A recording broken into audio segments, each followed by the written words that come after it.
September 2nd, 1945. Tokyo Bay. The morning mist clings to the water, but the silence is about to be shattered. If you could stand in the clouds at that very moment and look down, you would witness the most suffocating, awe-inspiring display. You would witness a display of military power in human history. The bay, the very heart of the Japanese Empire, is choked with steel. Not 10 ships, not 50, but over 300 Allied warships. They sit there like floating mountains, displacing the ocean itself.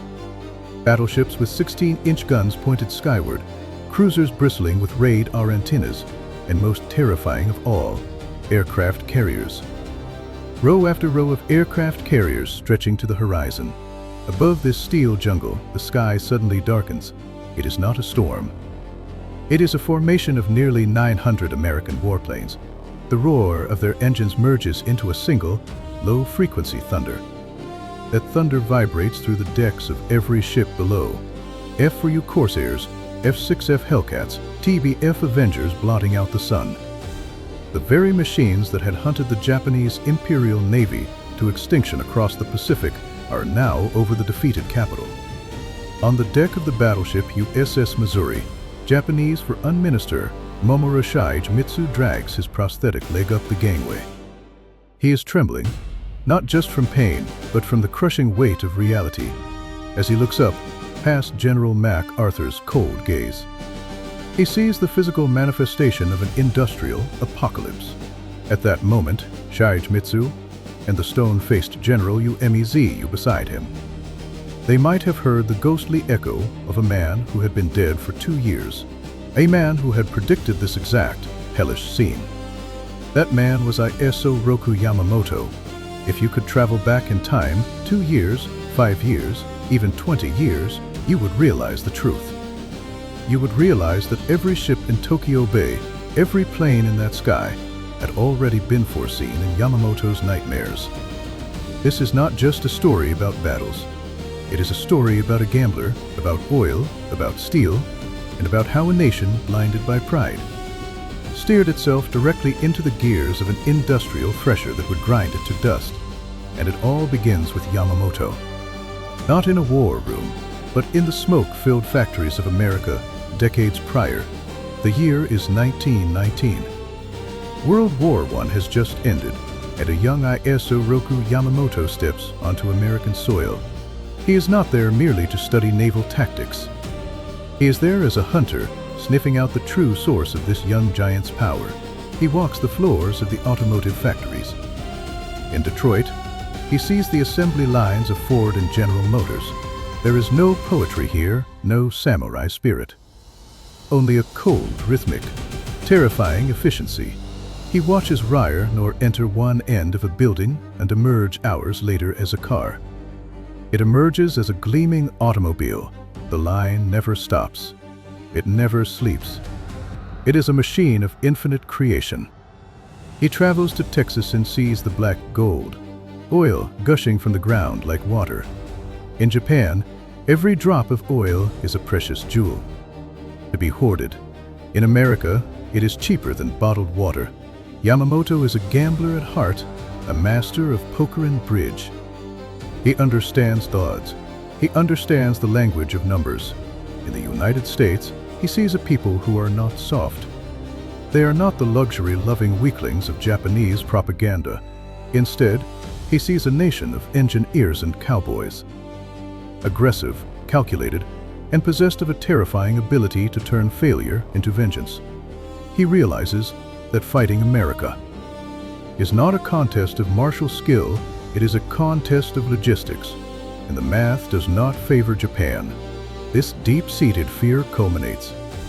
In 1940, Tokyo is drunk on the dream of the Greater East Asia co-prosperity sphere. The army is clamoring for war. In this atmosphere of hysteria, Prime Minister Kono asks Yamamoto a simple question. If we fight the United States, what are our chances? Yamamoto's answer is one of the most chilling prophecies in military history. It is not a boast. It is a death sentence delivered in a calm voice. He says, if I am told to fight regardless of the consequences, I shall run wild for the first 6 months or a year, but I have utterly no confidence for the second or third year. Remember the time frame. 6 months. It was not a guess. It was a calculation. December 7th, 1941. Pearl Harbor. Yamamoto presses the button. When the code Tora Tora echoes back to the fleet, Japan celebrates. The American battleships are burning in the mud. For the next few months, exactly as Yamamoto predicted. The Japanese military sweeps across the Pacific like a wildfire. The Philippines fall. Singapore falls. The Dutch East Indies fall. The rising sun flag flies over millions of square miles of ocean. Tokyo's radio announcers scream of invincibility. But in his quarters aboard the flagship Yamamoto is not celebrating. He is watching the calendar. He hears the ticking of the clock. He knows that the smoke rising from Pearl Harbor has not blinded the American giant. It has only filled its veins with adrenaline. He knows that in Detroit, in Pittsburgh, in California, the sleeping beast is waking up. And it is angry. 6 months. The time runs out almost to the day. On June 4th, 1942. The bell tolls at Midway. If Pearl Harbor was a masterpiece of surprise, Midway is the turning of the tide. Admiral Nagumo leads the Kido, but AI, the most powerful carrier strike force on Earth, toward the tiny atoll. The decks of the Akage, Kaga, WWII, and Hiryu are packed with veteran pilots and deadly machines. They believe this will be another duck hunt, but the Americans have broken their codes. And more importantly, the Americans have a resolve that Japan underestimated. When the American dive bombers, the SPD Dauntless scream down from the clouds, history holds its breath. It is the 5 minutes of fate. In the span of a few heartbeats, bombs smash through the flight decks of the Japanese carriers, igniting fueled planes and piles of ordnance. The ships turn into floating infernos. In one afternoon, the core of the Japanese Navy, the result of decades of training and construction, is incinerated. Yamamoto, listening to the radio reports, knows the truth. The 6 months are over. The running wild is done. Now, the industrial war begins. Back in the United States, a miracle of production is taking place. The car factories Yamamoto visited, they have stopped making cars. They are now making tanks and airplane engines. The Ford Motor Company's Willow Run plant is producing one B-20 for Liberate, our bomber, every hour. One every hour. In the shipyards, a new type of vessel, the Liberty ship, is being built at a speed that defies logic. It used to take months to build a cargo ship. Now, it takes days. One ship, the SS Robert T. Erie, is assembled from keel to launch in 4 days, 15 hours, and 29 minutes. America is not just building ships, it is printing them. The disparity in naval construction is even more grotesque. While Japan scrapes together every ounce of metal to repair its few remaining carriers, the United States Congress authorizes the construction of the Essex-class carriers by the dozen. These are 27,000-ton fortresses. They don't launch one by one, they launch fleet by fleet. By the end of the war, the U.S. Navy has so many ships, they literally don't know where to park them all. This gap becomes a cruel joke on the front lines. In the jungles of Guadalcanal, Japanese soldiers are starving. They are reduced to eating grass and lizards because their supply lines have been strangled by American submarines. Meanwhile, just a few miles away, American Marines are complaining that their Spam is too salty.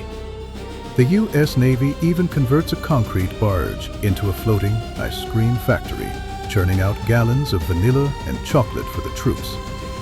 Imagine the psychological blow. You are dying of hunger in a foxhole, while your enemy is eating ice cream. By 1944, the war has transformed from a fight into a slaughter. The Great Mariana Sturkey Shoot is the ultimate display of this imbalance.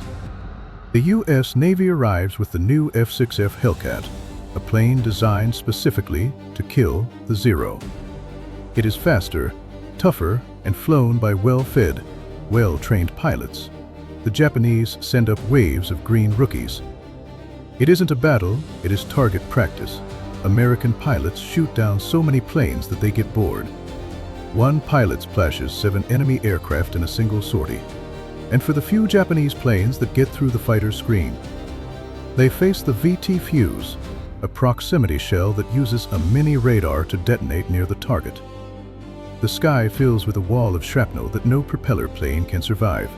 Then comes Leyte Gulf in late 1944. The largest naval battle in history and the graveyard of the Imperial Navy. Japan plays its last card. The super battleships Yamato and Mushoshi. The Mushoshi is a behemoth, heavily armored, boasting the largest guns ever put to sea. It is supposed to be unsinkable, but the American pilots view it simply as a challenge. Wave after wave of held Ivers and Avengers swarm the giant. The Mushoshi is hit by 19 torpedoes and 17 bombs. 19 torpedoes, the ship shudders under blows that would crack an island. Finally, the Pride of Japan capsizes, taking 1,000 to the bottom. By this point, Japan has lost its mind. Faced with an enemy they cannot stop, they turn to the tactic of the desperate, the kamikaze. They put boys who can barely fly into planes loaded with explosives and tell them to crash into American ships. It is a terrifying spectacle. Off the coast of Okinawa, the destroyer USS Laffey faces a swarm of these suicide planes. In 80 minutes, the ship is attacked by 22 aircraft. It is hit by 6 kamikazes and 4 bombs. The ship is a wreck, its guns are melting, its decks are awash in gasoline, but it does not sink. It keeps firing. This is the resilience of American steel. You can burn it, you can batter it, but you cannot break it.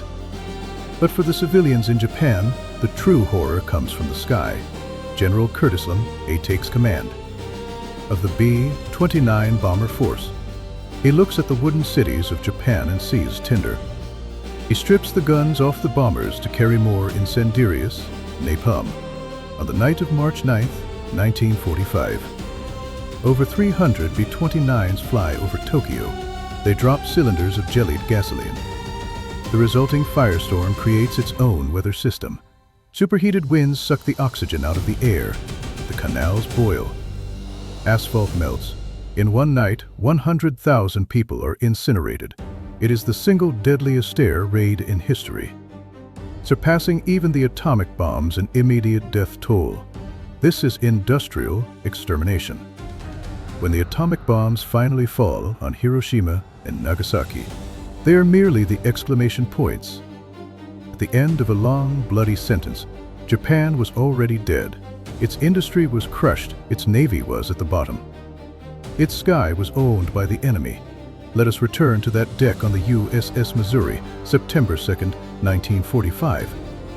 After the signatures are dried, the final display of dominance begins. The sky roars once more as thousands of planes fly. In formation over the bay, the vibration rattles the teeth of the Japanese delegation. At that moment, the surviving generals must have finally understood the lesson Yamamoto tried to teach them years ago. They had believed that Yamato Dama's HII, the Japanese spirit, could overcome material disadvantage. They believed that willpower could cut through steel. But the fleet in the harbor and the planes in the sky proved the cold, hard truth of the 20th century. Modern war is not a clash of spirits. It is a clash of production figures. It is a math equation. It is about who can mine the most ore, pump the most oil, and refine the most gasoline. America didn't just outfight Japan. It outproduced, outsupplied, and outlasted them. They drowned the samurai spirit in a sea of mass-produced steel. Yamamoto saw the avalanche coming before the first snowflake fell. He tried to warn them. But as the engines of the B-29s faded into the distance over Tokyo Bay, the only thing left was silence. The silence of a prophecy fulfilled too accurately and far too late. If you want more hardcore breakdowns of history's deadliest miscalculations, smash that like button and subscribe. I am your strategy observer. I will see you on the next battlefield.